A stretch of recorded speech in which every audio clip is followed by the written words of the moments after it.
Welcome to Taking Up Space, the podcast with conversations exploring what it means to inhabit our bodies fully, without shame or apology, and reconnect with our innate wisdom to find healing and body liberation.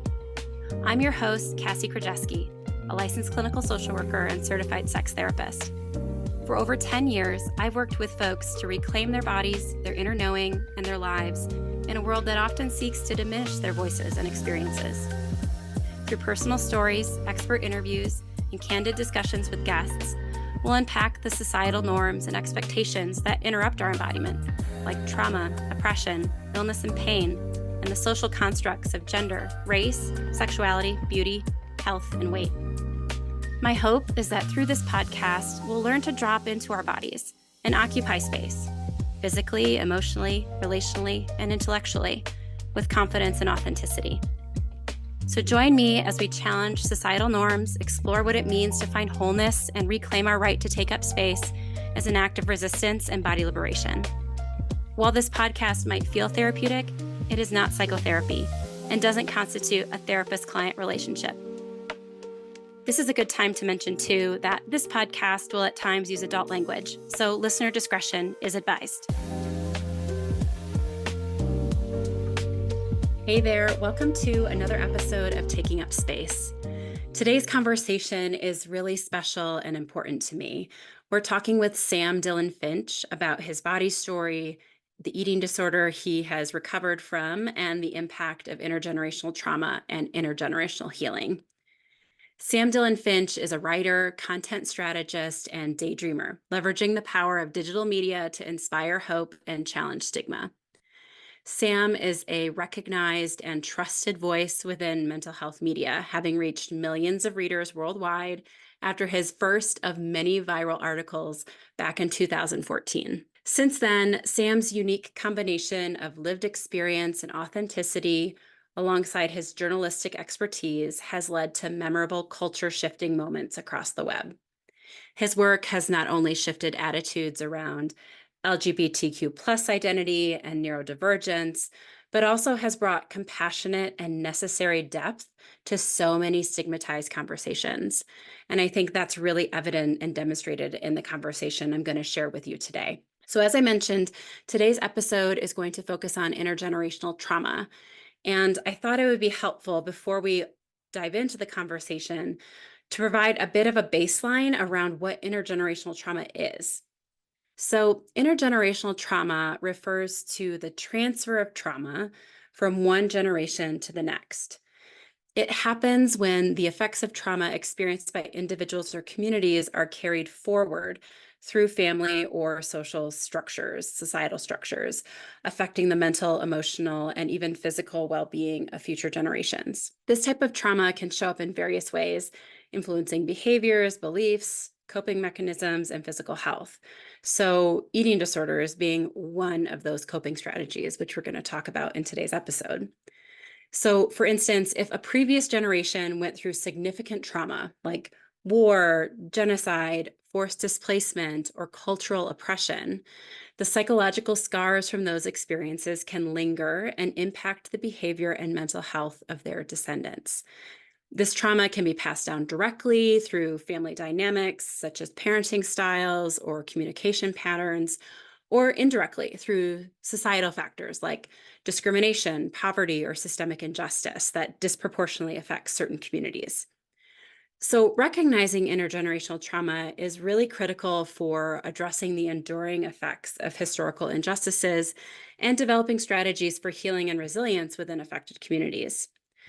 So, as I said, Sam and I are talking about intergenerational trauma here, specifically as it relates to his story and his unraveling and uncovering of what this looks like in his life and the relationship with food and his body. And his story has so many layers to it, including how an eating disorder can be a form of cultural assimilation for immigrant communities and the way that it can help folks try to gain proximity to whiteness.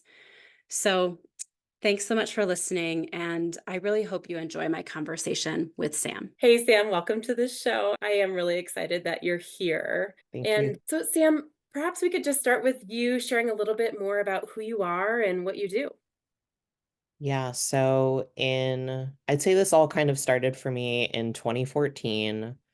I had started a blog called Let's Queer Things Up. I was fresh out of college. I was kind of in an era of figuring out my own story, but unexpectedly, within a few months of launching a blog that only like some of my friends were reading, that blog went absurdly viral, like 6 million views Yeah. viral. Uh-huh. Yes. And then I kind of realized that there was something really healing about sharing my story, being seen, and navigating that story. And so I've been telling little bits of myself ever since then. Yeah, and we'll put your blog in the show notes. I mean, it's an incredible resource. Thank Um, you. Yeah, I launched a new one too. I'm trying to figure out what to do with that as well. oh, okay, great, Yeah. great. Could you share a little bit more about your body story to our listeners and how it informs the work that you do now? Yeah, I mean, there's been so many versions of my body story, to be honest, because I think it's just the onion that continues to unravel. But Yeah. I think the simplest version of it is that probably for my entire life, I've had some kind of conflict with food and body. I think when I was really young, that showed up as quote unquote picky eating, Mhm. very restrictive eating. And then in my teen years, that kind of morphed into something that looked more like anorexia. And I think the thread throughout that too, that I'm really coming to understand a lot better is that there's recent immigration in my family. Mm, So on my mom's side, my grandpa slash ancestral line goes very far back to an island called Malta, which is in the Mediterranean Sea. A mhm, lot of people will probably understand it as being kind of close to Sicily. mhm, And that was just a part of my story that I really didn't appreciate until quite recently. mm, I knew that there were folks in my family that were just intensely fat phobic. mhm, I knew because I'm embedded in a lot of ED recovery spaces. I understood fat phobia and its connection to white supremacy. mm, I didn't fully appreciate the function of my eating disorder as like assimilation into mm, this particular culture. mm. That's been a thread where I look back and I'm like, oh, I was there the whole time. Wow. So I really relate now to a lot of my eating disorder as being kind of an extension of the trauma that happens with immigration. So that's been like something I'm coming to understand more deeply. And then also, I am transgender, and I won't say that I always knew. I won't say that I was born this way. I don't always feel the urge to explain where it even came from. Yeah. That's something that just kind of came to the forefront when I was probably like 19 or 20. Mhm, So, yeah, lots of different threads there, but I think that ultimately the one that is really alive for me right now is really understanding that assimilation piece and understanding the function of the eating disorder, not just for myself as an individual, but just mm, seeing remnants of it all over my family system. And I think there's an age piece too, because mm. when I look at my great grandmother, for example, who was constantly like, eat, Uh-huh. versus some of the folks who are younger and maybe have generational differences, that pressure to assimilate looks different, who Mm, pretty much were scared to eat. So there is that like tension too that I think is woven in. But mm. yeah, super casual body story, nothing deep or serious. Yeah, right. I would love to hear more about eating disorder as assimilation in this immigration story of your family. Can you share a bit more about that? Yeah, I mean, I feel so silly sometimes when I think about it because I think this is just like my theory. I think for white people in particular, who are often like very divorced from a sense of culture and ancestry, that's not always the first explanation we go to. Even Mhm, those of us who are really embedded in social justice spaces, who know logically that like white supremacy is woven into the whole of it. Hmm. I don't think I fully appreciated immigration and its function in my story and in my eating disorder until I worked with a therapist who kind of slowed me down and was like, wait a minute, there's immigration recent in your family. Can we linger there for a minute? I was like, Mm. oh, why? Uh-huh, right. Wasn't on your radar. And then when Yeah, you looked at it, some other things started to come through for you.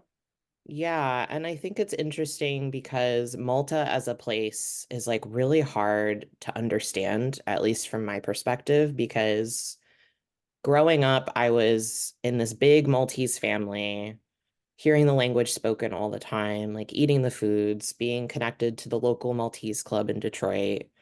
Maltese people generally, when they immigrate somewhere else, they tend to move in groups, which I'm sure is true of a lot of immigration, but especially because Malta is such a small country comparatively. Right. We like tend to form these really tight-knit communities wherever we go. And so that was kind of the environment. In some ways, it felt like I was in this bubble on the weekends growing up where I was like, this is the Maltese bubble that I'm in.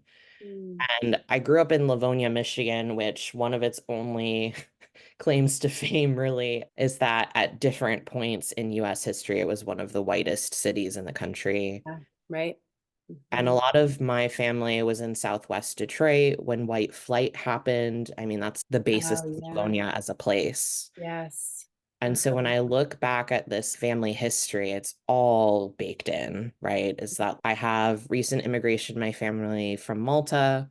Malta, in and of itself, from my perspective, I can't speak for like all Maltese people, Hmm. but it has a very complex history with respect to Maltese people being racialized or not. Mm. So, kind of a little bit of a history lesson. I'm not like a history buff, but I think it's helpful context. Malta at different points has been considered part of the Middle East and North Africa, MENA. Mm. But I think about 20 years ago, it was lumped into the European Union. It's considered a European country.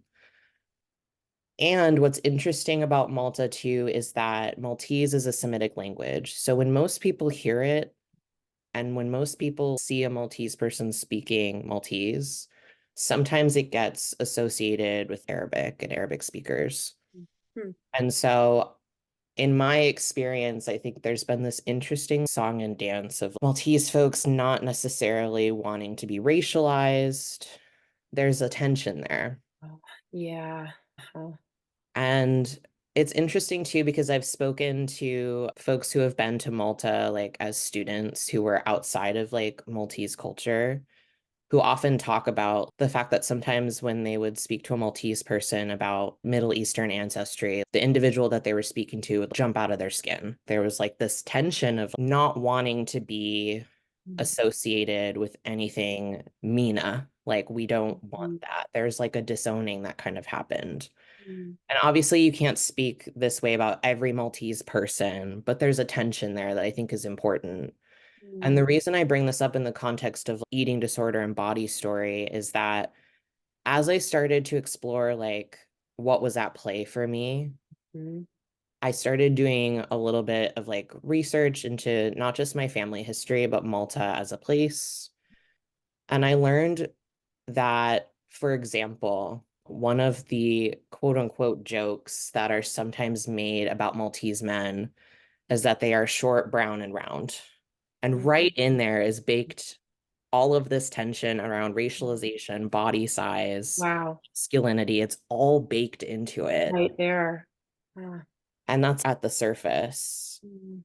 And Mm. it's interesting because a lot clicked into place when I had heard that phrase. Yeah, I could The see that. ways in which, like, my mom said at one point when I was a kid, there was like I guess like a beauty pageant at the local Maltese club. And I Mhm. think it was my mom that said something like, oh, you should totally enter. Like, you have blue eyes. Little comment. Oh, wow. Oh, Yeah. And then I think fat phobia is such an interesting thing at play here too, because I looked into some of the public health information about Malta.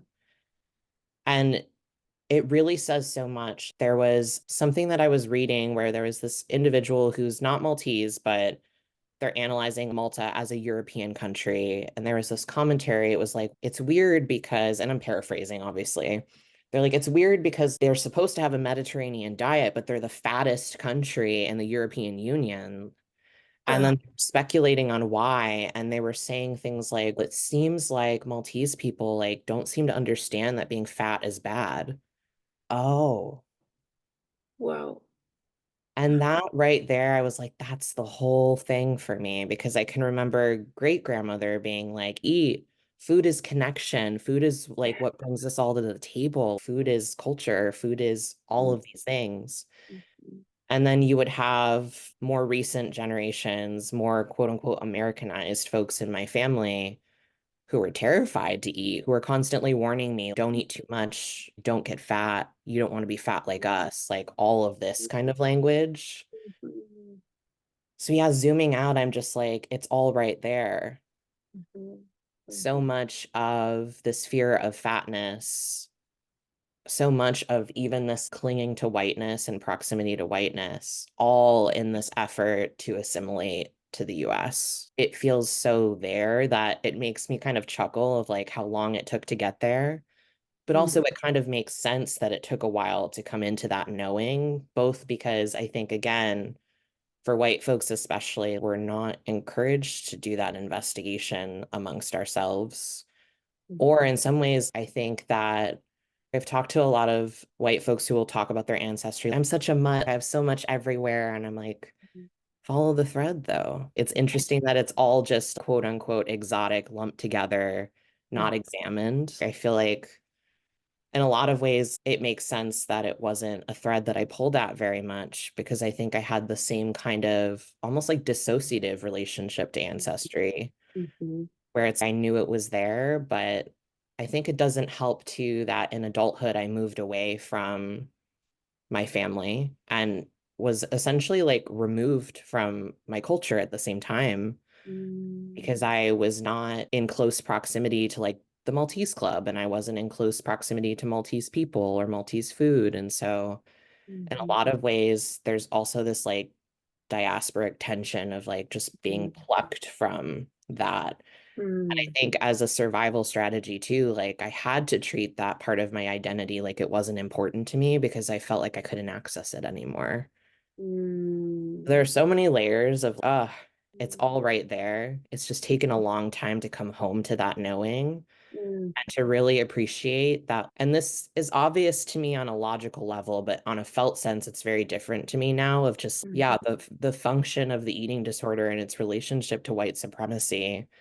I mean, folks of color say this all the time of you have stake in this, you have skin in the game, Yeah. you just don't Yes. realize it. Yes. And I just am continually relearning that over and over again of I am not separate from this. And in Mhm. fact, like when I think about this in the context of my eating disorder, I'm like, oh, this is life or death, not just for people of color, not Mhm. just for it's that othering that actually was not only not helping me in terms of allyship or being an accomplice, but it Mhm. also just wasn't helping me as a human on the earth trying to heal from these wounds. The function of that othering is so real. Mhm. And that's kind of been the process of unraveling and unraveling. Mhm. Um, Particularly, I think one of the hardest parts of it is just I feel that because Malta is a smaller country, I can't learn Maltese on Duolingo. There are just certain things where I'm like, I can't access certain parts of this just because of the ways in which I've been disconnected from these things. There's just an added layer of almost alienation of I have to try my best to learn these things on my own. Mhm. There's that tension there. And also, this is just, this tells you probably everything you need to know about that tension is that when I try to Google certain things about being Maltese, I get the dog breed and not like the people. Oh, It's yeah. like, Wow. yeah. Mm. And that's a thread too, I think, is just again that sense of like disconnect of not having access to my lineage, Mhm. culture, like having that disconnect because I don't want to frame it as, oh, because I moved, this is what happened. Yeah. Because I From moved that for a reason simple. too. Yeah. Yeah. Yeah. Yeah. Yeah.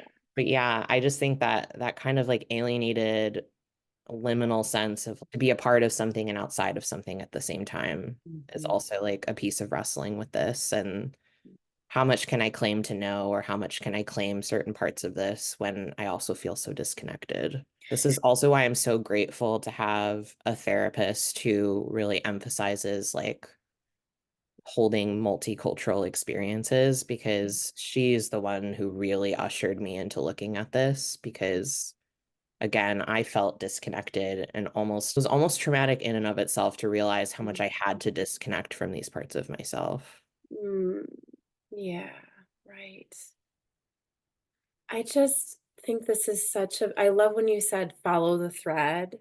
I Hmm. think this for everyone, right? And Sabrina Stringswork did such a beautiful job in laying the framework for us to think about how anti-fatness is anti-blackness and seeing how white supremacy operates in our relationship with food and body and like finding yourself within your locate yourself in your own ancestry, your own lineage, and what was your proximity to this? Like this conversation is really missing from so many aspects of disordered eating treatment and body story. And I think, as you said, specifically for white folks who have just been so divorced and have separated and disconnected from so much of that, but to really lean in and look in that, I hear profound opportunity for not just individual healing, but there's that collective healing, right? Yes. And like how we all have our liberation caught up in each other. Yeah. Yeah, and that's stuff that I really appreciated again in the cognitive way of, oh, that tracks, that makes sense. Yeah. But I think I was still relating to that as an outsider. And I think that Mhm. was such a big part of following that thread, was realizing like, oh, I'm right at the heart of this. Yeah. Always been there. And in fact, it is a function of white supremacy for me to continue to view this as me being on the outskirts of something that Yeah. is by design. Yes. And in what ways was I not showing up? And I say this without judgment, with total neutrality of in Mhm. what ways was I not like showing up? In Yeah. what ways was I not stepping up, in the sense of relating to this as outsider inherently let me off the hook in some ways? Or in some ways too, I think it shows up as disconnection in relationship too. Mm. Like when you have this dichotomy of I am ally, you are marginalized person, I'm like, Mhm. rarely is it that dichotomous actually. Yeah. And in fact, I think that's what's so interesting about the history of Malta and Maltese people, Mm. is that in some ways, like we're bumping right against the edge of whiteness, like in for a lot of folks. Mhm. Mhm. I mean, like I know that for some Maltese people, I should add this disclaimer because I think it's important. Not all Maltese people are white. Not all Maltese people consider themselves white.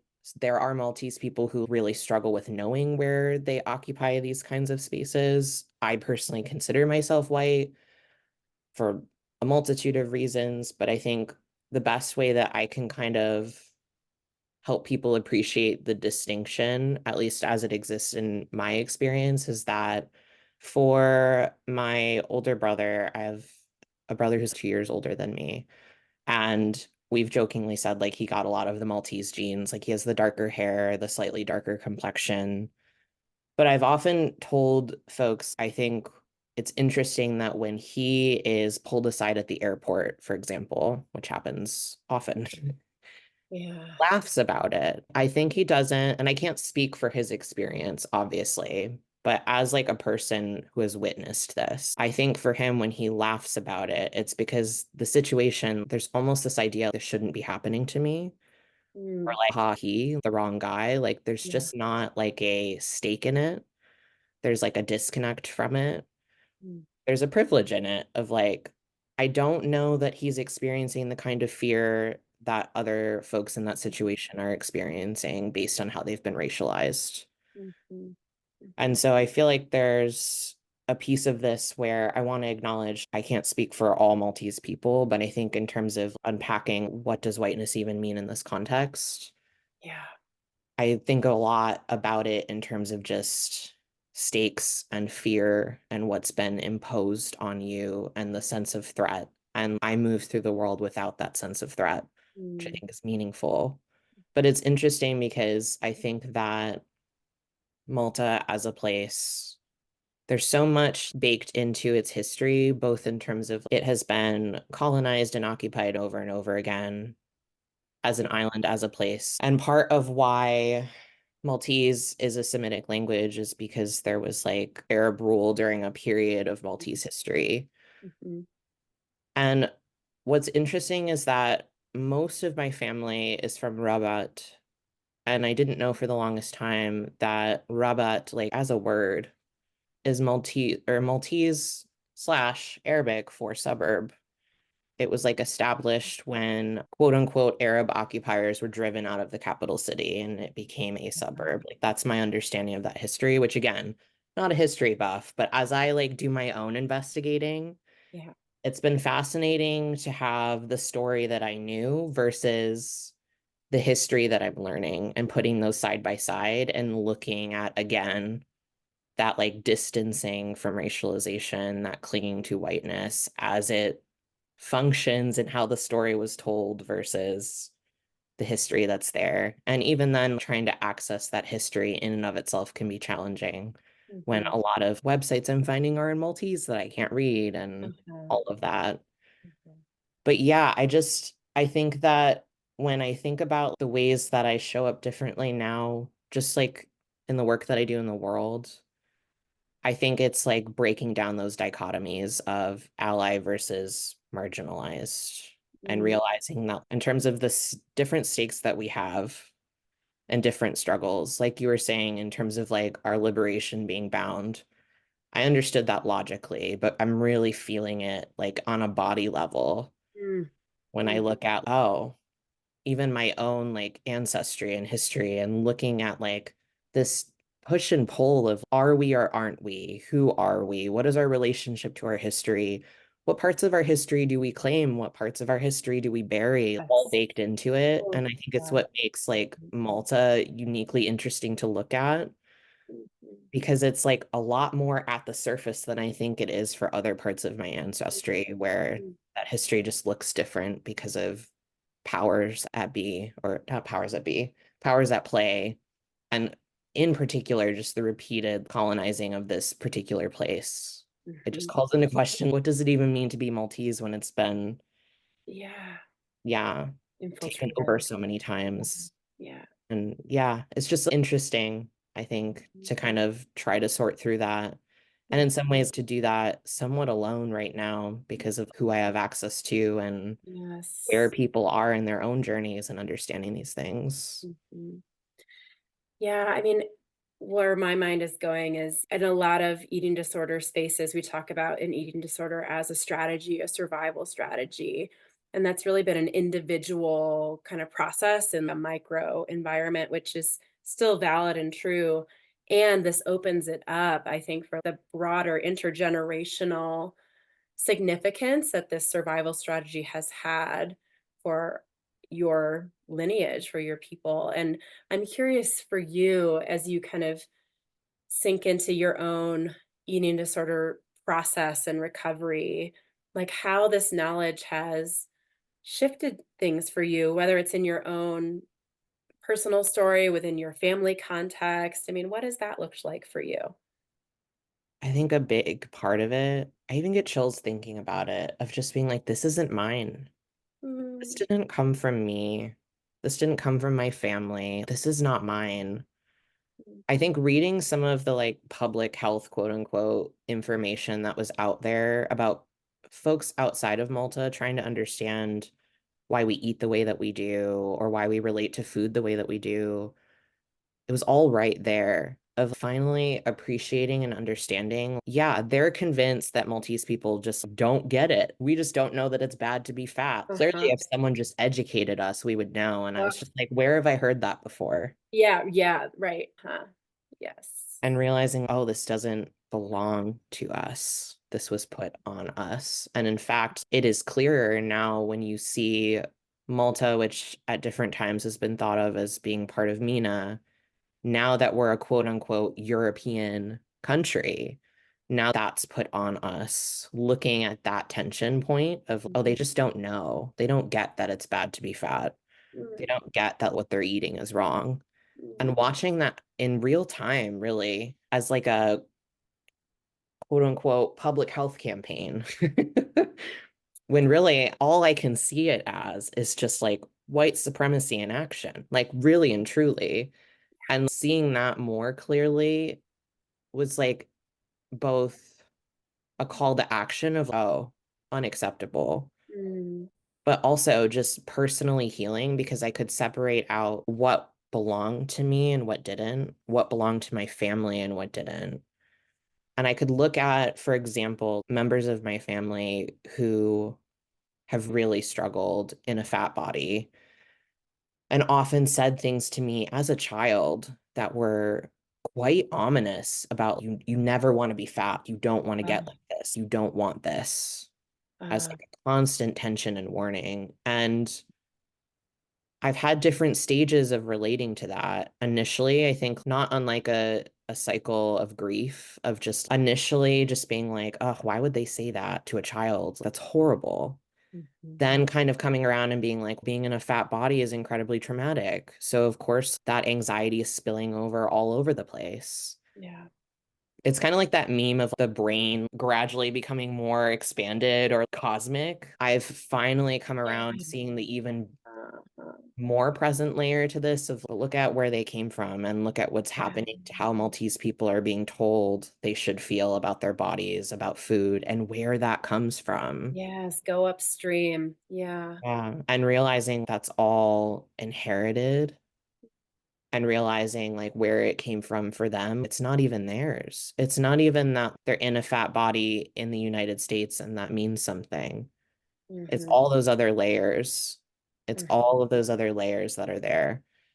And it's been really important for my ability to just process those experiences, to understand like this isn't ours. And that Mm. also opens up the possibility of, okay, then what is? And so remembering my great grandmother and how important it was that we had these big potlucks all the time for any and all reasons of everyone bringing food and everyone gathering around like the longest table you can imagine because it was a huge family. Remembering that there was something so delightful about when I was younger, you would see this stretch of all the different foods that people brought. Mm. And that moment before I knew to be self-conscious, before that came in, and just being excited for all of the possibilities, the tasting, that process, knowing that there are other ways to relate to food, other ways to relate to connecting over food. There's something else. And I think that realizing that I could reclaim those things Mm. opened up so much possibility for not just like recovery, but just for healing as a human in the world. Yeah. Uh, And also coming back to like cultural foods too. I mean, mhm. like I was a kid with ARFID, and some of that came out in these sideways ways of I'm terrified to try this cultural food because none of my friends were eating it. And I just had this idea of, oh, it must be really weird. And so Right. also now that I'm in a different place, both with ARFID, but also just my journey in disordered eating, I've been able to come around to the idea of what if I made these foods myself? What if I tried to do that? What if I start with the foods that were kind of okay and then try some other ones? Because ultimately, connecting with those foods is a way of connecting with my family and my history. And that's one of the things where I think there's a tension sometimes of like really wanting to honor some of the more ARFID-like things of there's nothing wrong inherently with my nervous system and my body saying, not this, not now. I Mhm. don't want to push where it doesn't make sense to push. But this is a really good example for me of where I wanted to challenge Mhm. some of the ARFID-ness in that. Yeah. Of this is actually going to open up, hopefully, a way of connecting with family and culture again that I was not able to before. Mm. And knowing when I want to dip my toes into that and when I don't, Mm. obviously centering my autonomy, not doing exposure for exposure's sake, but being really clear when something is in service of my healing and connectedness Mm. versus when something is just like in this medical paradigm of you should eat that or you should be able to eat that. So just Yeah. choke it down and try. There's a world of Mhm. difference between from a centered place, I want to connect with this part of myself versus the medical paradigm says that you should eat this kind of food. So get on it. World of Mhm. difference. Mhm. Yeah, I think as we talk about intergenerational trauma, like this is where I hear the intergenerational healing that Hmm. you're exploring here too, and this reclamation of your ancestry and your culture, and like, how do I want to reconnect with that?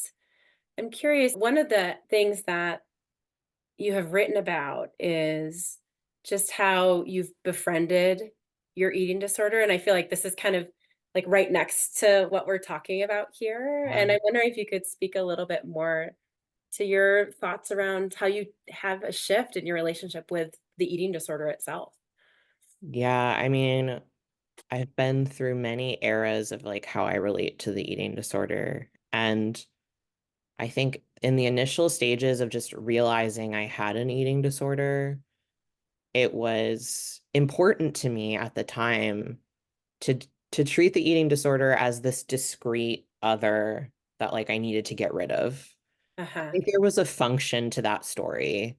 uh-huh. I think I needed to better understand what was authentic to me and what wasn't. And I Mm, needed to look at the things that were harmful about quote unquote disordered eating and not necessarily disown that, but really distance. I don't want this.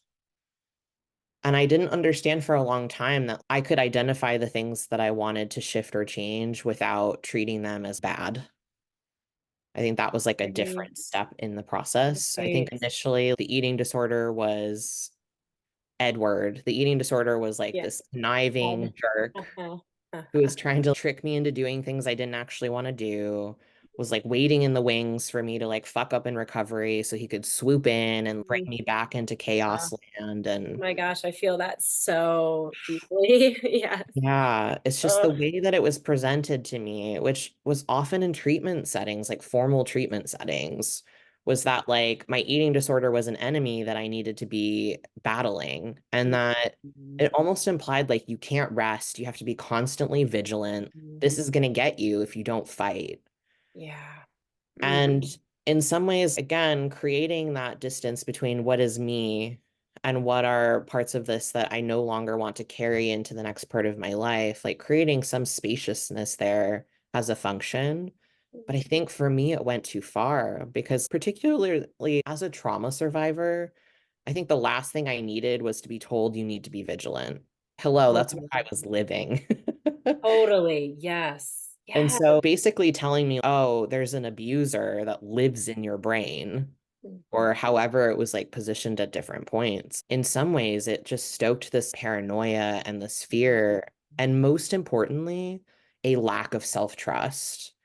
And Yeah. for me, I don't see a lack of self-trust as being like tenable for the types of healing that I want to do. Because so much of being a trauma survivor, so much of being a human in the world, like so much of the harm that I experienced related to not having self-trust and not grounding into like my own knowing, my own authority, like my own being, like thinking that I had to find the answers from someone else, thinking that the entire like world around me was unsafe unless someone dictated what I would do or where I would go. Like a lot of the abuse I experienced growing up was like high control environment of Yeah. what you are and aren't allowed to do, where you are and aren't allowed to be, who you can talk to, who you can go to, like high levels of control. And so to have the eating disorder kind of framed as a part of me that couldn't be trusted Mm. was essentially taking my power and putting it in the hands of the clinicians and the treatment team and the care team because they became the ultimate authority on what could be trusted and Yes. couldn't, instead of placing that trust back in me and saying what is authentic to you and what isn't. And if you don't know yet, that's also okay. We can investigate. That can be found, that can be reclaimed. That was the healing that I needed. Mhm. And I think initially, especially early in recovery, so much of it was framed as this battle between the untrustworthy, unsavory eating disorder lurking in the shadows. Uh-huh. And then there was me trying to fight it. And it Mhm. also just didn't give me permission to ever rest or just say, I've fought and I can't right now. Yeah. The idea underlying that was like, if you lapse, if you pause, if you Mhm. take a beat, like Edward's going to come in and ruin everything. You can't rest. You can't pause. You can't question. You have to keep fighting. You can't let even like the tiniest bit of slack come into play. Mhm. And ironically, like one of the things my parents said to me growing up as justification for some of the like really outrageous ways they behaved was this idea that we give you an inch and you take a mile. There was never flexibility. There was never Mhm. spaciousness. There was never room to mess up. There was never room. And Ugh, knowing how many of us with eating disorders struggle with perfectionism, perfectionism. how this Yes. essentially is a narrative of perfectionism, I'm like, how many of us are being held back in our healing because we're now relating to recovery as this perfectionistic, I can't waver kind of thing. Mhm. And so often in treatment, I would see other clients saying things like, I just don't have the motivation right now. What am I supposed to do? I Mhm. just don't have it in me right now. What do I do? And they Mhm. became so singularly focused on like finding their motivation again. Mhm. And I was just like, wait a minute. Do you feel safe? Never mind Who if was you feel asking good. that question? Yeah. It's like the wrong question in my mind. I'm like, do you feel safe? Do you feel held? Do you feel carried? You can't be like high energy, motivated, driven all the time, especially if you're malnourished. Forget it. I Whom's know. among us? Fun. But I just kept thinking, I'm like, is that the right question? I don't know. And I think it's taken a really long time to realize, oh, there needs to be something else for me here. Mhm. And I'm grateful to have found that and to have had people around me supporting me and figuring out what that narrative looked like and was. But sometimes, like, it is like quite unsettling when I think about how the quote unquote recovery narrative was harming me, like, really and truly, like, feeding into a lot Mhm. of the same stories and fears and anxieties that I had in Mhm. trauma. Like, it's just so rooted in that. Yeah. Yeah, my experience with that too in my own treatment was with the other side of perfectionism was, okay, I know the rules of treatment, so I'm going Mhm, to perfect those rules, like, I'm gonna just click right into that, this other mhm. outside authority, which is just misplacing it outside of myself again, so I see, like, all the sides of how it can be really damaging. It really limited my ability to move through, like, the healing that I really needed to do, and I know one of the frameworks that I think you've referenced in your writing is internal family systems or looking at Yeah. your parts of self and how that has been such a transformational lens to support your own process. Can you share a bit more about that for you? Yeah, I mean, I love talking about parts work in part because I didn't get it when I first encountered it. Same. Made Mhm. no sense to me. Yeah. He asked, like, how old is that part? And I'm just like, what do you mean? Like, Yeah.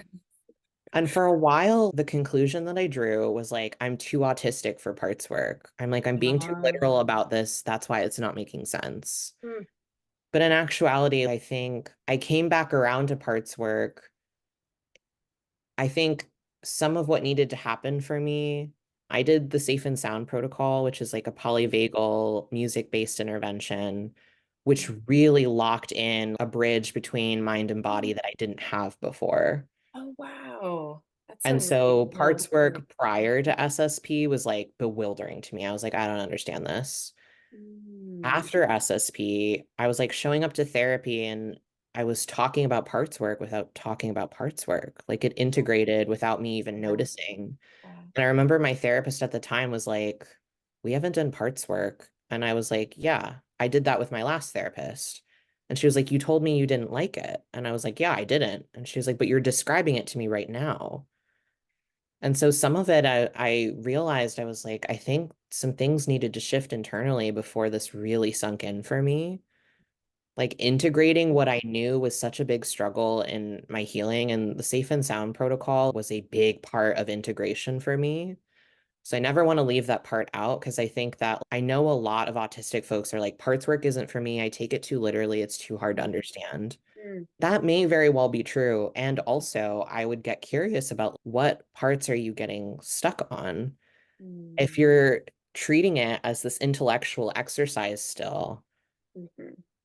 how present are you to the Yeah. work that you're doing, which is not your fault. It just may mean you need a different tool. Yeah, it's a good May need a curiosity. different entry point. Mhm. But parts work became really powerful because once I had the integration piece where I wasn't showing up to it as like an analytical exercise, I Mhm. was actually showing up in a more embodied way. Mhm. It made all the sense in the world to me. I was like, oh, every part of me makes sense. Mm. That was like the most profound realization, one of like probably top five in terms of things that have changed things for Wow. me is Wow.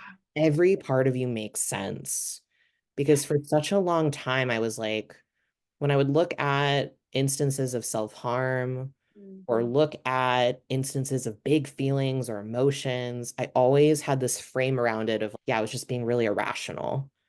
I just kept coming back to I'm just being Mm. irrational. I had this belief that if I reached a certain threshold with my emotions, I just became irrational. And Huh. again, I'm like, where have we heard this before? Like, I can hear a few different threads in there, not the least of which is Totally. like this misogyny Totally. hysteric Yes. thing. Oh. And so I had this belief that being too emotional makes you do crazy things. And that is not a self-loving, self-compassionate way to look at these Mhm. different parts of myself. But I Mhm. thought it was like the only way. But I think parts work helped me arrive at an understanding that every part of me was trying to survive. Mhm. Whether or not the things that I was doing or engaging with ended up being like the most helpful, the most supportive, debatable. But at least in their origins, they were an earnest attempt to protect me. Mhm. And in some ways, I don't always immediately know how that is functioning, but it Mhm. has been incredibly healing to start to go back in time and look at, okay, if I'm giving myself the benefit of the doubt here, that I'm not just a crazy, irrational, over emotional, too much human being, and that what I was doing was genuinely in service of my survival, then I can get curious about, okay, how did that serve me? What was the function? And Mhm. I think there's like the perfectionistic part of me that was like, why didn't I optimize for the best way to do this? And it's, Yeah. I think, I think it's like human nature that when we're in distress, we're not optimizing our coping strategies. In fact, we're reaching for what is most reachable in that Yeah. moment. Accessible. Yeah. Mhm. And so I think like understanding that just so much fell into place where I was just like, oh, I don't need to be ashamed. I don't need to be self-hating. I can actually just honor that all of these parts of me were really and truly doing the best that they could with what was available. And again, a couple of years ago, I could have told you that logically, but the Mhm. felt belief, conviction, I it really comes back to a combination of having really good therapy to kind of make sense of the story. And I think the safe and sound protocol helped me integrate it in a felt way. It was Mhm. almost like I'd planted all of these seeds in therapy, and SSP was like this rain cloud that came in and was like, you just need like a gentle rain for things to break ground. And I think that for some people, that's SSP. For some people, that'll be like somatics. There's some embodiment piece that I think is so necessary. Mhm. Mhm. To I drop think in. Yeah. Yeah, Mhm. I think that part was hard to access, especially just given the amount of surrender that requires is so antithetical, especially for trauma survivors who are in high control environments. You're asking me to drop, you're asking me to fall, or you're asking me to do this trusting Yeah. work. Yeah. And that felt so impossible to do for such a long time, but so necessary because I don't think that I could be in anything other than fight or flight until I learned how to trust myself. Mhm. In some ways, I do think that's the big, I don't know, the big lift that I had to do in a lot of this. I hate calling it work because it work kind of diminishes some of the joy and mischief that I think is present in Yeah. recovery, kind of Yeah. flattens it. But yeah, Mischief is yes, so true. Mhm. I think accessing self-trust Yeah. has been, continues to be so pivotal for everything that I want to be and do in the world. Mm. Mhm. Yeah. Joy and mischief. I'm hanging on to that. That's really landing for me. It's a good therapy screener if you're looking for a therapist to ask them like where's the joy. That Yeah. has been like way Yeah. more helpful than what modalities do you practice? How long have you Yeah. this client population? Like Yeah. I love asking like where's the joy in this? And even what about this is spiritual to you? Like how do you orient to this Mm, like spiritually? That has mm, been way more yeah. helpful in Yeah. I finding love that that attuned too. relationship. Mhm. Yeah. So, Sam, for folks who are listening and they're starting to have some curiosity around their own exploration and their own ancestry or how they're relating to even, their families now and how they want to usher in some intergenerational healing. I mean, are there some places that you might recommend people to start? And we can list more in the show notes. I know you have a whole bunch, but just some things you might want to name here. Yeah, I mean, I struggle because so much of this for me came out of the right therapeutic relationship. Yeah. And so much of this too, I think, stems from being in community with folks who were already doing this. Mhm. And I think I struggle, I'll say this clumsily, but I think it's important to acknowledge being in relationship with people of color who have reckoned with these things because they had to, Mm, versus I didn't quote unquote have to. mm, It just hits different. I mm, think like there's like a credit where credit is due kind of thing. And I say the same thing about my eating disorder recovery and fat activists who yeah, reckoned with these things because yes, they had to. yes. And before I Mhm. was in a fat body, which I recovered into a fat body, which is a really important piece of this for me, is that I couldn't have even gone there without fat people being on the other side saying, no, really, you can find safety here. The Yeah. world may not be safe for you, but we can protect you in this as much as we can protect each other in community. Mm, And similarly, like when I was unraveling things around immigration and ancestry and racialization, like that groundwork was already laid. And so much of that groundwork was my therapist being like, wait a minute, how are you mhm, just casually mentioning this is in your family system, but we've never talked about this? And then also just like having close relationships with folks of color who were constantly pushing me and mm, saying, decolonize that. Hey, wait a minute. mm, Play that back, say it again, but look at it through this lens. I also think that there's been a sort of magic in finding right community at right time. mm, Rooted Global Village, it's like an online community that I've learned so much from being in like digital spaces where a lot of this like work is just baked into the community. yeah. Rooted in particular has been really amazing. Kai Chang Tom recently did a series about edge play, as she describes it, and really Mm, coming up against those edges of one's comfort zone. yeah. And I was able to do this work with so much more clarity because I was at the same time going to these workshops about like edge play and realizing like, oh, I'm coming up against an edge. How do I do that safely, like within myself? Yeah. And again, it just comes back to the folks who had to do the work to survive, laying Mhm, that groundwork. mm, And mm, I think for anyone who's like, how do I like figure this out? It's who on the peripheral of your community already had to. If mm. there's nobody there, go figure out why. That's very Yeah, important. that's a good question too. Yeah. If they're not in your orbit, why? Um, and if they are in your orbit, obviously, I'm not saying go DM your friend of color saying, like, how did you reckon with all of this? Please don't. Yes. Right.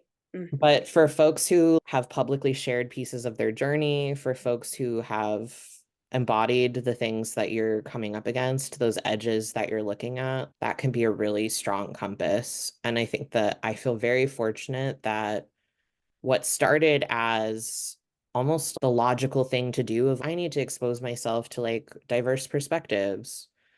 I don't think I appreciated how much that was going to save my life.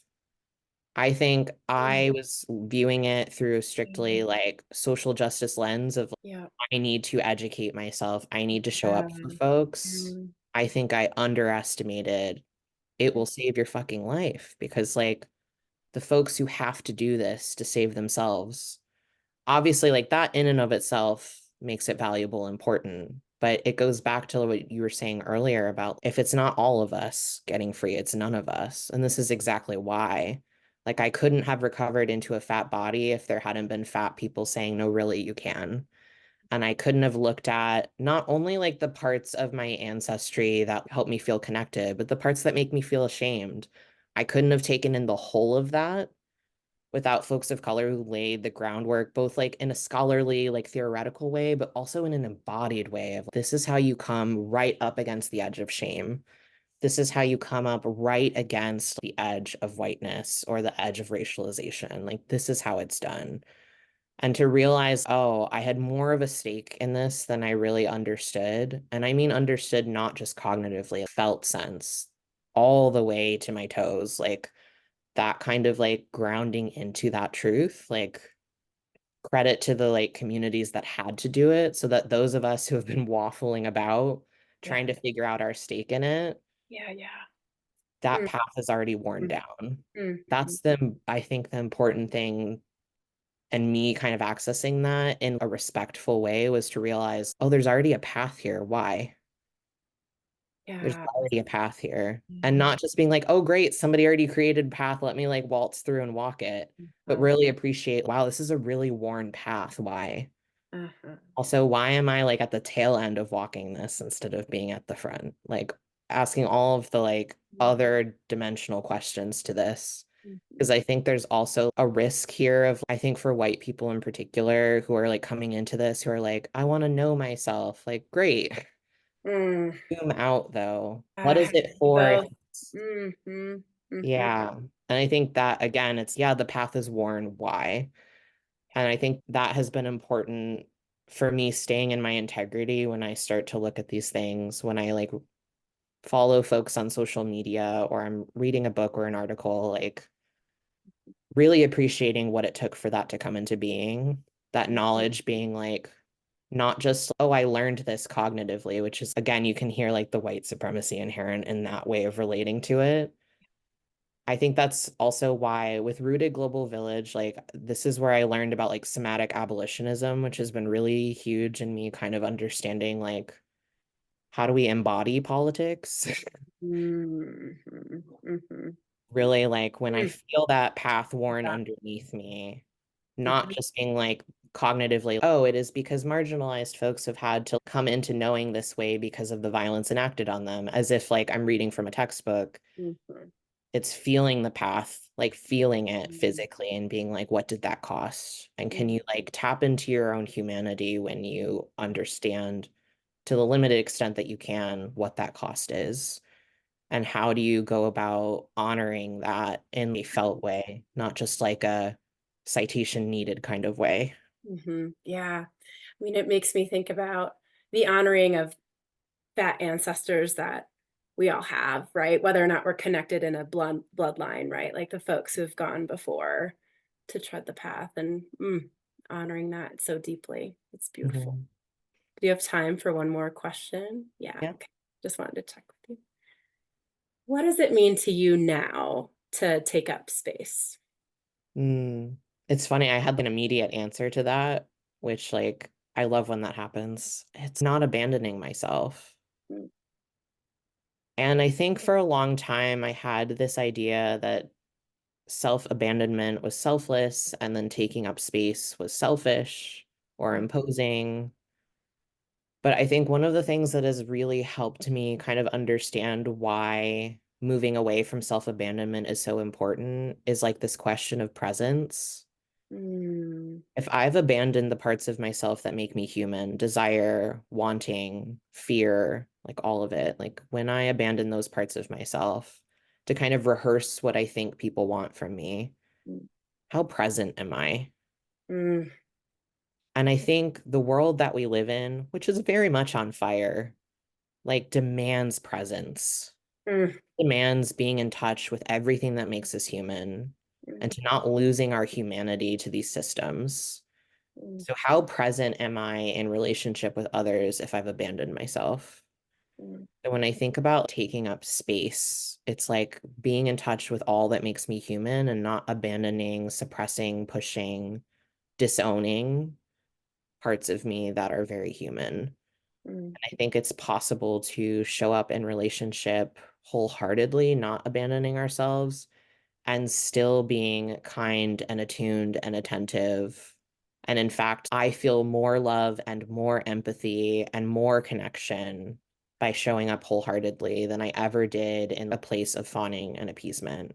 mm, And I think that surprised me and sometimes still does. And I think it just comes back to the world demands your presence. The world demands it. And that doesn't mean you owe the world a certain version of yourself. yes. I Mm, just think for those of us who are constantly like circling around this question of like, how do we make the world better?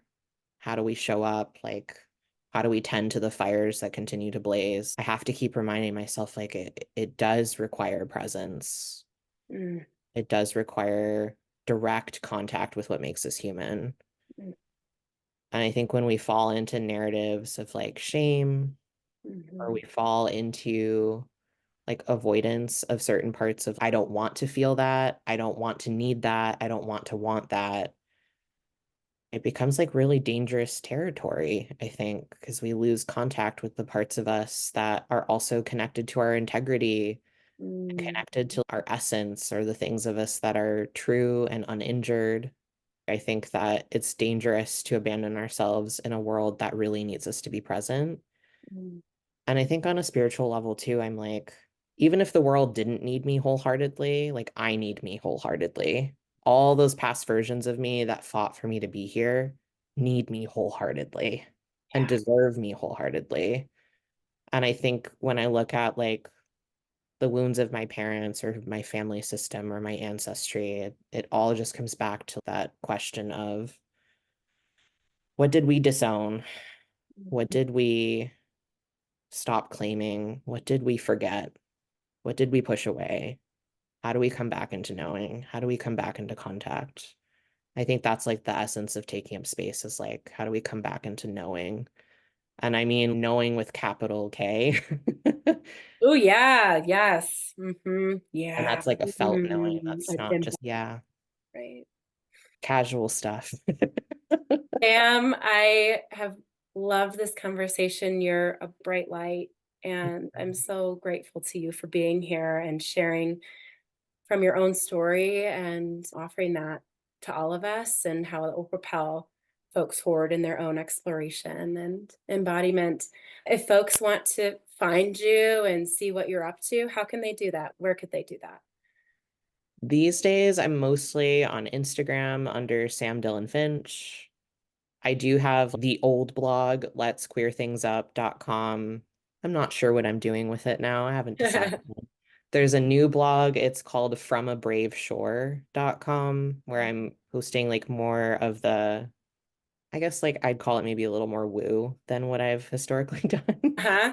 Uh-huh. But really and truly, just Googling Sam Dylan Finch or whatever your preferred search engine will pull something up. And as I've been saying, follow the thread, like whatever calls to you. I'm in multiple places. Yeah.